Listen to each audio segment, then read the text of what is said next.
Invitée, Mathilde Panot. Vous êtes députée de la France Insoumise. Bonsoir. Bonsoir.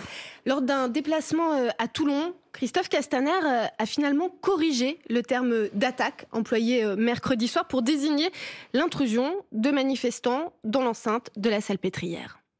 J'ai déclaré en effet que des gens avaient attaqué un hôpital. Je n'aurais pas dû l'employer. Intrusion violente, terme utilisé par la directrice, est en effet mieux adapté et semble confirmé d'ailleurs par les vidéos qui sont apparues depuis. Christophe Castaner revient sur sa déclaration initiale. C'est un mea culpa. Pourquoi continuer de réclamer une commission d'enquête parlementaire ? Parce que c'est la République des menteurs et des incompétents. Il faut rappeler pourquoi est-ce que les gens se sont réfugiés dans cet hôpital. Ils se sont réfugiés dans cet hôpital parce qu'ils étaient acculés, notamment avec les gaz lacrymogènes, et qu'ils ont essayé de se protéger de ces gaz lacrymogènes. Et moi, je vais vous dire, j'étais en manifestation le 1er mai.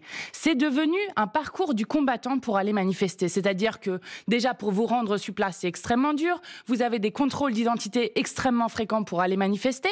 Et ensuite, lorsque vous arrivez en manifestation, vous avez des gaz, alors que c'est une manifestation totalement pacifique. Et donc, il y a une montée en escalade qui est faite par ce ministre de l'Intérieur qui est proprement scandaleuse. Et d'ailleurs, ce n'est pas juste la France Insoumise qui le dit. L'ONU a pointé la manière dont la France faisait son maintien de l'ordre aujourd'hui.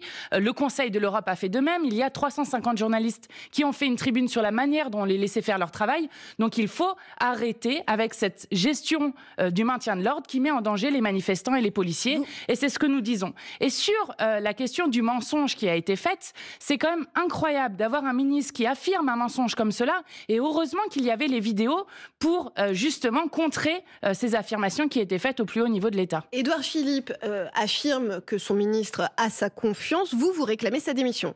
Bien sûr, et nous continuons à le faire. Nous avons même déposé une demande de commission d'enquête à l'Assemblée nationale pour justement comprendre comment cela a pu se passer. Mais quand je dis République des menteurs, ils ont menti sur Geneviève Leguet en disant qu'elle avait glissé. Ils ont menti sur Benalla qui était le porteur de bagages, je vous rappelle. Ils ont menti sur le président de la République encore, sur les Français travaillent moins que leurs voisins européens, etc., etc. Il faut arrêter, comme le disait Jean-Luc Mélenchon avec humour, la vérité est la première victime des mains des hommes de main d'Emmanuel Macron. Vous demandez la démission de M. Castaner.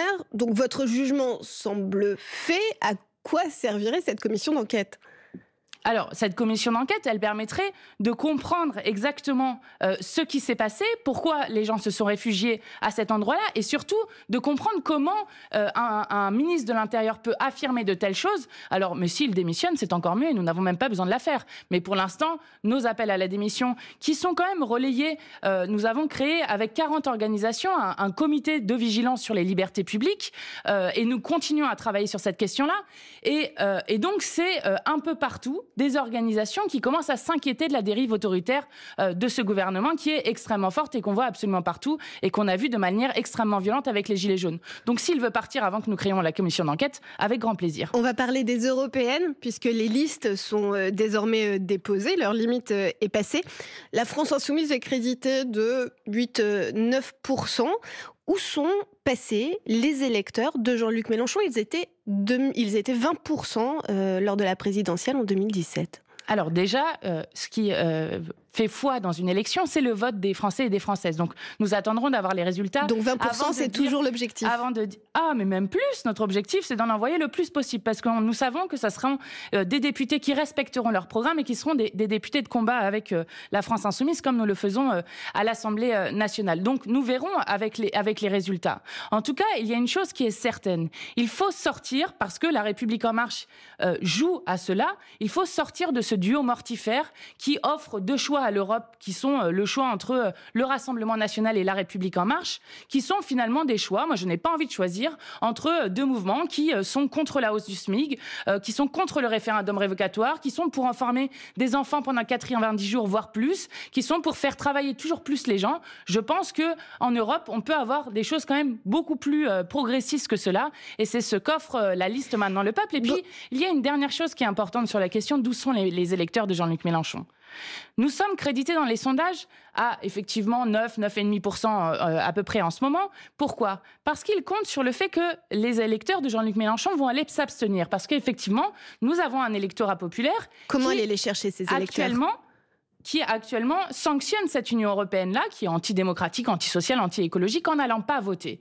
Alors comment est-ce qu'on va les chercher? Déjà, la première chose à dire, c'est qu'il y a une responsabilité d'État. Depuis 2016, l'État refuse de faire des campagnes d'inscription sur les listes électorales. Je considère que c'est extrêmement faites beaucoup problématique. À la France Insoumise. Donc nous en faisons depuis 2016, nous faisons des caravanes d'égalité des droits. Ensuite, nous sommes à une 50aine de réunions publiques par semaine. Nous faisons du porte-à-porte, nous faisons campagne avec des hologrammes, nous faisons campagne de manière très active pour dire ne ratez pas votre chance d'aller sanctionner. C'est le premier adversaire. Mais bien sûr, ne ratez pas votre chance d'aller sanctionner la politique d'Emmanuel Macron et de construire une alternative en Europe en envoyant des députés de combat le 26 mai qui, je crois, il faut le rappeler, c'est très important, est une élection à un tour et donc il n'y a pas on peut vraiment faire son vote de préférence pour cette élection puisque c'est une élection à un tour. Lundi prochain, Emmanuel Macron organise une conférence sociale. C'est une de ses réponses à la crise des Gilets jaunes après le grand débat. Qu'est-ce que vous en entendez? Vous en attendez, vous, à la France Insoumise? Malheureusement, pas grand-chose, parce que donc il avait fait ce grand débat pour gagner du temps suite aux revendications des Gilets jaunes, qui sont des revendications qui sont largement partagées par l'ensemble des Français et des Françaises. Et alors, ce président doit être sourd, je ne sais pas. Il réunit les partenaires sociaux. Oui, mais qu'est-ce qu'il a retenu de tout ça? Que les Français devaient travailler plus. Mais vous vous rendez compte, nous sommes dans un pays où il y a 6 millions de chômeurs, où nous travaillons 45 jours en moyenne gratuitement pour gaver les actionnaires de notre pays, où nous dépensons du CICE à tout va pour des grands patrons qui continuent à licencier des gens. Est-ce qu'il ne faudrait pas, au contraire, dans notre pays, créer de l'emploi socialement et écologiquement utile? La transition agricole, ça fait 300 000 emplois. La transition énergétique, 900 000 emplois. Autour de la table, ce n'est pas... mais bien sûr que si, mais on sait comment ils font avec les partenaires sociaux. À chaque fois, les partenaires sociaux sont obligés de quitter la table tellement ils les écoutent pas. Donc si c'est pour leur faire croire que les Gilets jaunes ont demandé à ce qu'on recule encore l'âge de la retraite, à ce qu'on travaille un jour férié en plus, à ce qu'on travaille plus, ce qui est un mensonge. Les Français travaillent plus en emploi que leurs voisins allemands, danois, hollandais, etc. Donc non, il ne faut pas travailler plus, il faut travailler moins pour travailler mieux et travailler tous. Merci Mathilde Panot, ce sera le mot de la fin. Très belle soirée sur France Info.